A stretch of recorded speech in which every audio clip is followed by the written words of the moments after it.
And President William Ruto has announced a salary increment for police and prison officers effective this month in a move aimed at improving service delivery in the security sector.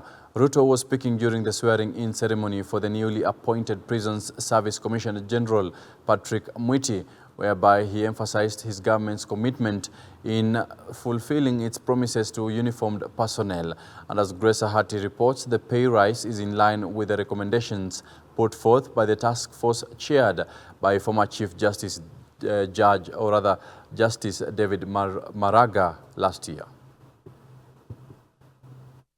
In efforts to improve service delivery in the country's security sector, police and prison officers are set to receive a salary increment starting this month. President William Ruto has made the announcement during the swearing-in ceremony for the newly appointed Prison Service Commissioner General Patrick Arandu Mwiti, who now takes over from Brigadier John Kibaso Warioba. I will well and truly serve the Republic of Kenya in the office of the Commissioner General of Prisons of the Kenya Prison Service, and that I will do justice in accordance with this Constitution of Kenya as by law established, and in accordance with the laws and customs of the Republic, without fear or favor, affection or ill will.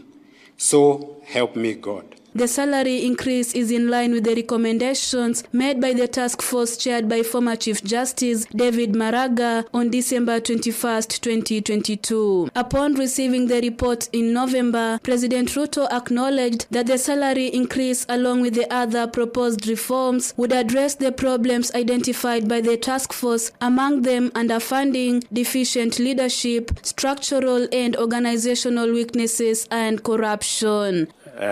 As a commitment that I made to our men in uniform, from this month, we will be living up to our commitment to enhance the salaries of our policemen, our prison officers, in line with our commitment that we made.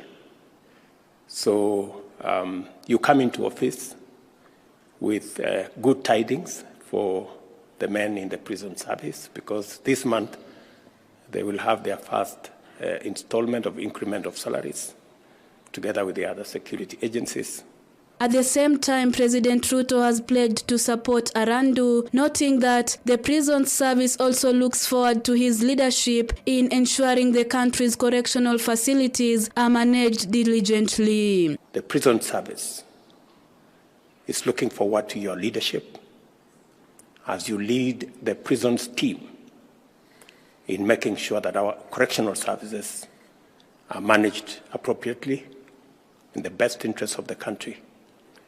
And the reform process that is going on at the prisons will be undertaken under your watch and stewardship. And I want to pledge and commit my support, and that of the entire government, to you and the prison service as you undertake the great transformation that we want of the prisons service. Furthermore, President Ruto has highlighted that he is eager to see how the prison service will engage in various national initiatives under Arandu's leadership, among them the ambitious 15 billion trees initiative. As you're aware, we have a big program that is being undertaken by the prisons on tree planting. I will be very keen to see what the service is going to do by way of contribution to this very important national program. As you're also aware, we have a whole food production process where prisons is involved. You already know that a few thousand acres of land under the prisons are now under food production. It is my expectation of you to make sure that every arable piece of land under the prison service is put under food production for purposes of supplying food to the prison service and by extension to the country.